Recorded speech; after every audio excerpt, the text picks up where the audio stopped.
Hi welcome back to my YouTube channel. ಎಲ್ಲರೂ ಹೆಂಗಿದ್ದೀರಾ? ಚೆನ್ನಾಗಿದ್ದೀರಾ? ಎಲ್ರಿಗೂ ಮಕರ ಸಂಕ್ರಾಂತಿ ಹಬ್ಬದ ಹಾರ್ದಿಕ ಶುಭಾಶಯಗಳು.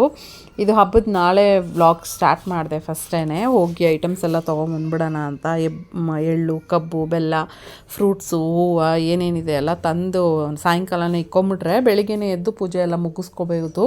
ಮತ್ತು ಬೆಳಿಗ್ಗೆ ಹೋದರೆ ಲೇಟ್ ಆಗುತ್ತೆ ಅಂತ ಹೇಳಿಬಿಟ್ಟು ನೈಟೇ ಹೋಗಿ ಒಂದು ರೌಂಡ್ ಶಾಪಿಂಗ್ ಮುಗಿಸ್ಕೊಂಡು ಬಂದ್ವಿ. ಈ ವರ್ಷ ಎಲ್ರಿಗೂ ಚೆನ್ನಾಗಿ ಹೋಗಲಿ, ಎಲ್ಲರೂ ಚೆನ್ನಾಗಿ ಹಬ್ಬ ಮಾಡಿದ್ದೀರಾ ಅಂದ್ಕೊಂಡಿದ್ದೀನಿ. ನಮ್ಮ ಮನೆಯಲ್ಲೂ ಹಬ್ಬ ಎಲ್ಲ ಚೆನ್ನಾಗಾಯಿತು.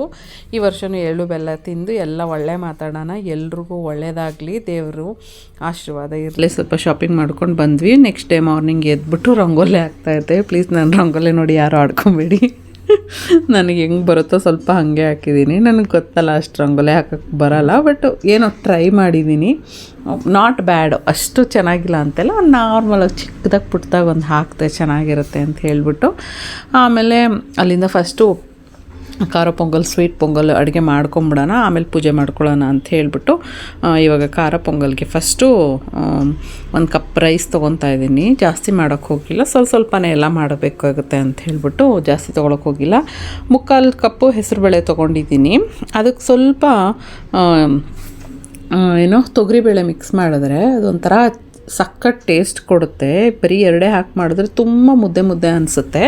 ಸ್ವಲ್ಪ ತೊಗರಿಬೇಳೆ ಹಾಕಿದ್ರೆ ತಿನ್ನೋಕ್ಕೆ ಸಖತ್ತಾಗಿರುತ್ತೆ ಟೇಸ್ಟು. ಅದಕ್ಕೆ ಅದು ಹಾಕ್ಬಿಟ್ಟು ಸ್ವಲ್ಪ ಚೆನ್ನಾಗಿ ಒಂದು 2-3 ಸರಿ ವಾಶ್ ಮಾಡಿಕೊಂಡೆ. ತುಂಬಾ ಒಂಥರ ವೈಟ್ ನೀರು ಬಂದು ಕ್ಲಿಯರಾಗಿ ಕಾಣಿಸ್ಬೇಕು ನಮಗೆ, ಅಷ್ಟರವರೆಗೂ ವಾಶ್ ಮಾಡ್ಕೊಬೇಕು ಚೆನ್ನಾಗಿ ತೊಳೆದು. ಆಮೇಲೆ ಒಂದು ಕುಕ್ಕರಲ್ಲಿ ನೀರು ಸ್ವಲ್ಪ ಕಾಯಕ್ಕೆ ಇಕ್ಬೇಕು. ತಣ್ಣೀರಿಗೆ ಹಾಕೊಂಬಿಟ್ರೆ ಒಂಥರ ಬೇಳೆ ಅಷ್ಟು ಚೆನ್ನಾಗಿ ಬೇಯಲ್ಲ. ಸ್ವಲ್ಪ ಚೆನ್ನಾಗಿ ಬಿಸಿನೀರು ಸ್ವಲ್ಪ ಕಾಯಿಸ್ಕೊಂಡು ಹಾಕಿದ್ರೆ ಬೇಗ ಬೆಂದ್ಕೊಂಬಿಡುತ್ತೆ. ಒಂದೇ ಒಂದು ವಿಸಿಲ್ ಕೂಗಿಸ್ಕೊಂಡ್ರು ಸಾಕಾಗುತ್ತೆ ನಿಮಗೆ. ಸ್ವಲ್ಪ ಎಕ್ಸ್ಟ್ರಾ ನೀರು ಬಿಡಬೇಕಾಗಿತ್ತು. ನಾನು ಸ್ವಲ್ಪ ಇವತ್ತು ಕಮ್ಮಿನೇ ನೀರು ಬಿಟ್ಬಿಟ್ಟೆ. ಇಲ್ಲ, 1 ಕಪ್ಪಿಗೆ ಒಂದು 4 ಕಪ್ ಹಳದಿಗೆ ಹಾಕಬೇಕಾಗಿತ್ತು. ಇನ್ನೊಂದು ಸ್ವಲ್ಪ ಹಾಕಬೇಕಾಗಿತ್ತು. ಸ್ವಲ್ಪ ಅರಿಶಿನ ಉಪ್ಪು ಹಾಕ್ಕೊಂಬಿಟ್ಟು ಇದನ್ನು ಸ್ವಲ್ಪ ಚೆನ್ನಾಗಿ ತಿರುಗಿಕೊಂಡು ಕುದಿ ಬರಬೇಕು. ಆ ಮೇಲ್ಗಡೆ ನೊರೆ ಥರ ಬರುತ್ತಲ್ವಾ, ಅದಕ್ಕೋಸ್ಕರನೇ ಅದು ತುಂಬ ವಿಸಿಲ್ ಮೇಲೆಲ್ಲ ಬಂದುಬಿಡುತ್ತೆ. ಅದಕ್ಕೋಸ್ಕರ ಸ್ವಲ್ಪ ಕುದಿಯಕ್ಕೆ ಬಿಡ್ತೀನಿ ನಾನು. ಆ ಕುದಿಯಕ್ಕೆ ಬಿಡೋ ಟೈಮಲ್ಲಿ ಸ್ವಲ್ಪ ಮುಚ್ಚೋಣ ಅಂತ ಹೇಳ್ಬಿಟ್ಟು ಮುಚ್ತಾ ಇದ್ದೀನಿ. ಇವಾಗ ಕುಕ್ಕರ್ ಮುಚ್ಚಳ ಮುಚ್ಚಿಬಿಟ್ಟು 1 ವಿಸಿಲ್ ಹಾಕಿಸ್ಕೊಡೋಣ.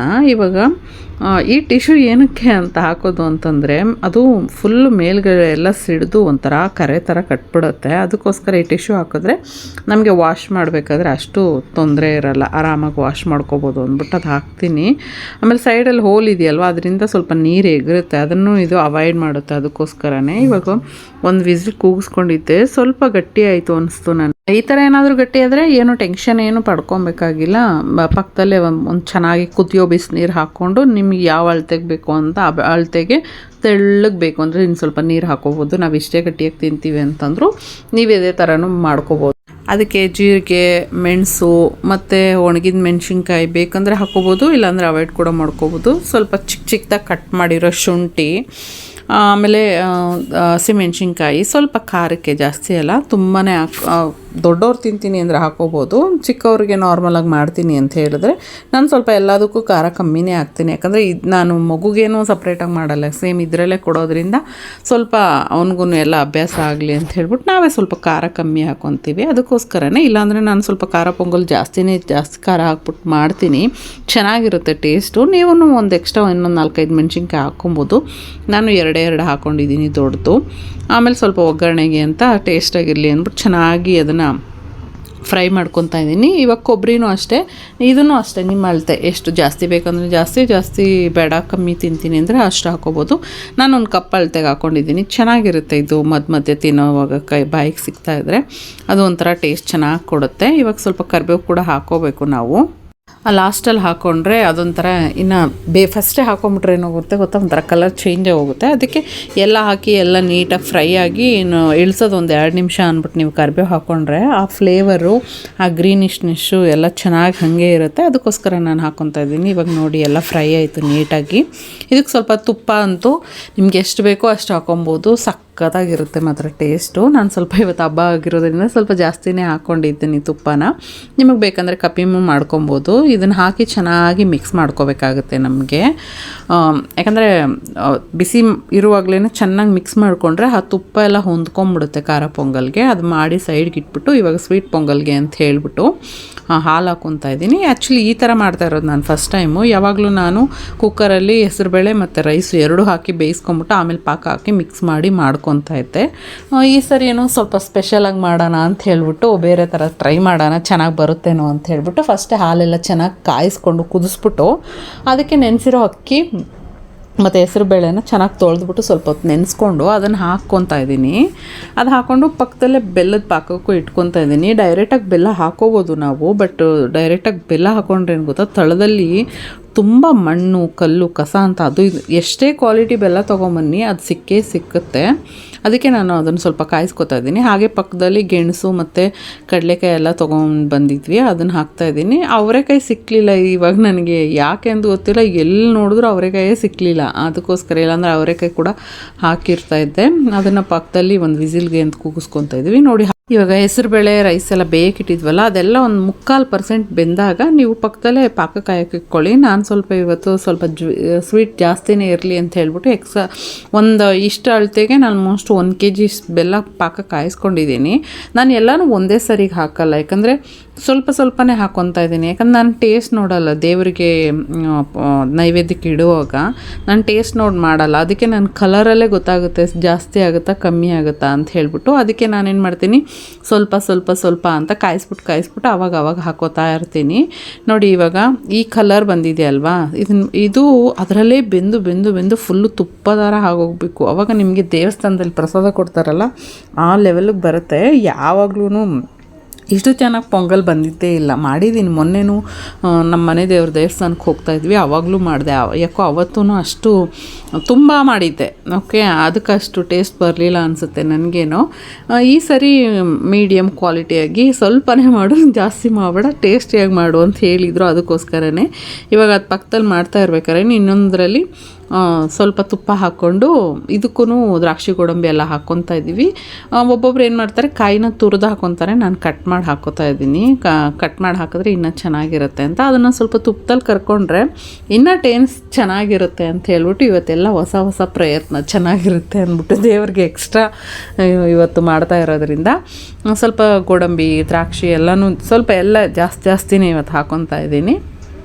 ಚೆನ್ನಾಗಿರುತ್ತೆ ಅಂತ ಹೇಳಿಬಿಟ್ಟು ಅದು ಸ್ವಲ್ಪ ಹಾಕಿ ಚೆನ್ನಾಗಿ ಫ್ರೈ ಮಾಡ್ಕೊಬೇಕು. ಆದಷ್ಟು ಸಿಮ್ಮಲ್ಲಿ ಇಟ್ಕೊಂಡೇ ಮಾಡೋಕ್ಕೆ ಟ್ರೈ ಮಾಡಿ, ಹೈ ಫ್ಲೇಮ್ ಇಟ್ಕೊಂಡ್ರೆ ಎಲ್ಲ ಸೀದೋಗ್ಬಿಡುತ್ತೆ. ನಾನು ಅದಕ್ಕೆ ಆಲ್ಮೋಸ್ಟ್ ನಾನು ಸಿಮ್ಮಲ್ಲಿ ಇಟ್ಕೊಂಡು ಅಡುಗೆ ಮಾಡೋದನ್ನೇ ಪ್ರಿಫರ್ ಮಾಡ್ತೀನಿ ಜಾಸ್ತಿ. ಇವಾಗ ತೆಂಗಿನಕಾಯಿನೂ ಗೋಡಂಬಿ ಸ್ವಲ್ಪ ಫ್ರೈ ಆಯಿತು. ಇವಾಗ ಸ್ವಲ್ಪ ದ್ರಾಕ್ಷಿ ಹಾಕ್ಕೊತಾ ಇದ್ದೀನಿ. ನಿಮಗೆ ಎಷ್ಟು ಬೇಕೋ ಅಷ್ಟು ದ್ರಾಕ್ಷಿ ಹಾಕ್ಕೊಂಡ್ರೆ ಚೆನ್ನಾಗಿ ಹಾಕ್ಕೊಂಡು ಅದು ಸ್ವಲ್ಪ ಉಪ್ಪಿ ಬರೋ ಅಷ್ಟೊತ್ತಿಗೆ ನೀವು ಸಿಮ್ಮಲ್ಲಿ ಇಟ್ಕೊಂಡು ಫ್ರೈ ಮಾಡಿಕೊಂಡು ಆಮೇಲೆ ಅದನ್ನು ತೆಗೆದು ಪೊಂಗಲ್ಗೆ ಹಾಕ್ಕೋಬೋದು. ಇದು ಒಂದು ಸ್ವಲ್ಪ ಕಲರ್ ಚೇಂಜ್ ಆದರೆ ಸಾಕು, ತುಂಬ ಕಲರ್ ಚೇಂಜ್ ಆಗೋವರೆಗೂ ಫ್ರೈ ಮಾಡಬೇಕಾಗಿಲ್ಲ. ಎತ್ತಿ ನೀವು ಇದಕ್ಕೆ ಹಾಕ್ಕೋಬೋದು. ಅಷ್ಟೊತ್ತಿಗೆ ಆಲ್ರೆಡಿ ಇದು ಆಲ್ಮೋಸ್ಟು 90% ಆಗೋಗಿರುತ್ತೆ. ಇದನ್ನು ಹಾಕ್ಕೊಂಡ್ಮೇಲೂ ನೀವೊಂದು 10%ನ ಚೆನ್ನಾಗಿ ಸಿಮ್ಮಲ್ಲಿ ಇಟ್ಕೊಂಡು ಬೇಯಿಸ್ಕೊಂಡ್ರೆ ಈ ತುಪ್ಪ ಟೇಸ್ಟ್ ಎಲ್ಲ ಟೇಸ್ಟೂ ಎಲ್ಲದಕ್ಕೂ ಹೊಂದ್ಕೊಳ್ಳುತ್ತೆ ಅಂತ ಹೇಳ್ಬಿಟ್ಟು ಇವಾಗ ಅದನ್ನು ಹಾಕ್ಬಿಟ್ಟು ಸ್ವಲ್ಪ ಚೆನ್ನಾಗೆಲ್ಲ ಮಿಕ್ಸ್ ಮಾಡ್ತಾಯಿದ್ದೀನಿ. ಇನ್ನು ಸಿಮ್ಮಲ್ಲಿ ಇಟ್ಕೊಂಡಿದ್ದೀನಿ, ಆಫ್ ಮಾಡಿಲ್ಲ ಸ್ಟವ್ವೇನು. ಆಮೇಲೆ ಏನೋ ಮರ್ತಿದ್ದೀನಲ್ಲ ಅಂತ ಅಂದ್ಕೊಂಡ್ರೆ ಏಲಕ್ಕಿ ಪೌಡ್ರನ್ನೇ ಹಾಕಿರೋದು ಮರ್ತುಬಿಟ್ಟಿದ್ದೀನಿ. ಅಯ್ಯೋ ದೇವರೇ, ಏನೋ ಸಮಥಿಂಗ್ ಮರ್ತಿದ್ದೀನಿ ಅಂತ. ಆಮೇಲೆ ಲಾಸ್ಟಲ್ಲಿ ಏಲಕ್ಕಿ ಪೌಡ್ರ್ ಮಾಡಿ ಅದನ್ನು ಹಾಕಿ ಇನ್ನೊಂದು ರೌಂಡು ಚೆನ್ನಾಗಿ ತಿರುವಿ ನೀಟಾಗಿ ಅದು ಸ್ವಲ್ಪ ಫ್ಲೇವರೆಲ್ಲ ಹಿಡ್ಕೊಳ್ಳಿ ಅಂತ ಹೇಳಿಬಿಟ್ಟು ಮಾಡಿದೆ. ಚೆನ್ನಾಗಾಯಿತು. ಆಮೇಲೆ ಮರ್ತುಬಿಟ್ಟಿದ್ದೆ ಸದ್ಯಕ್ಕೆ. ಇವಾಗ ಪೊಂಗಲೆಲ್ಲ ರೆಡಿ ಆಯಿತು. ಇವಾಗ ದೇವ್ರ ಪೂಜೆ ಮಾಡಿಬಿಡೋಣ ಅಂತ ಹೇಳಿಬಿಟ್ಟು ಎಲ್ಲ ರೆಡಿ ಮಾಡ್ಕೊಂಡ್ವಿ. ಎಲ್ಲ ರೆಡಿ ಮಾಡ್ಕೊಂಬಿಟ್ಟು ಬಂದು ದೇವ್ರಿಗೆ ನೈವೇದ್ಯ ಎಲ್ಲ ಮಾಡಿ ದೇವ್ರ ಪೂಜೆ ಎಲ್ಲ ಮಾಡಿಬಿಟ್ಟು ಸ್ವಲ್ಪ ವೀಡಿಯೋಸ್ ಎಲ್ಲ ತೊಗೊತಾ ಇದ್ದೆ. ಎಲ್ಲ ದೇವ್ರ ಪೂಜೆ ಎಲ್ಲ ಮಾಡಿ ಮುಗಿಸೋದ್ಮೇಲೆ ಸ್ವಲ್ಪ ಹೊತ್ತು ಕುತ್ಕೊಂಡಿದ್ದೆ. ಬೆಳಗ್ಗೆಯಿಂದ ಸಾಕಾಗಿತ್ತು. ಬೆಳಗ್ಗೆ 5 ಗಂಟೆಗೆ ಎದ್ದಿದ್ದು ಬೇರೆ. ಎದ್ದೆಲ್ಲ ಕೆಲಸ ಮುಗಿಸ್ಬಿಟ್ಟು ಬಿಫೋರ್ ನೈಟು ಏನು ನಿದ್ದೆ ಮಾಡಿರಲಿಲ್ವಲ್ಲ, ಎಲ್ಲ ದೇವ್ರ ಪೂಜೆ ಎಲ್ಲ ಆಯಿತು. ಅದ್ವಿದ್ಕೆ ಹೊಸ ಬಟ್ಟೆ ಹಾಕಿದ್ದೆ. ಹೊಸ ಬಟ್ಟೆ ಹಾಕ್ಬಿಟ್ಟು ಅವ್ನು ಕಬ್ಬು ಹಿಡ್ಕೊಂಡು ಆಟ ಆಡ್ಕೊಂಡು ಕೂತಿದ್ದ. ಅವನ್ನ ಸ್ವಲ್ಪ ಹೊತ್ತು ನೋಡಿಕೊಂಡು ಆಮೇಲೆ ಸ್ವಲ್ಪ ಸಂಜೆಯಲ್ಲಿ ನಮ್ಮ ಪಕ್ಕದಲ್ಲೇ ಕ್ವಾರ್ಟರ್ಸಲ್ಲಿ ಅಯ್ಯಪ್ಪ ಸ್ವಾಮಿ ದೇವಸ್ಥಾನ ಇದೆ. ಸೊ ಅಲ್ಲೆಲ್ಲ ಆರ್ಕೆಸ್ಟ್ರಾ ಅರೇಂಜ್ ಮಾಡಿದ್ರು. ಅದಕ್ಕೆ ಅಲ್ಲಿ ಹೋಗ್ಬಿಟ್ಟು ಸ್ವಲ್ಪ ದೇವ್ರ ದರ್ಶನ ಎಲ್ಲ ಮಾಡ್ಕೊಬರೋಣ ಅಂತ ಹೇಳ್ಬಿಟ್ಟು ಹೋದ್ವಿ.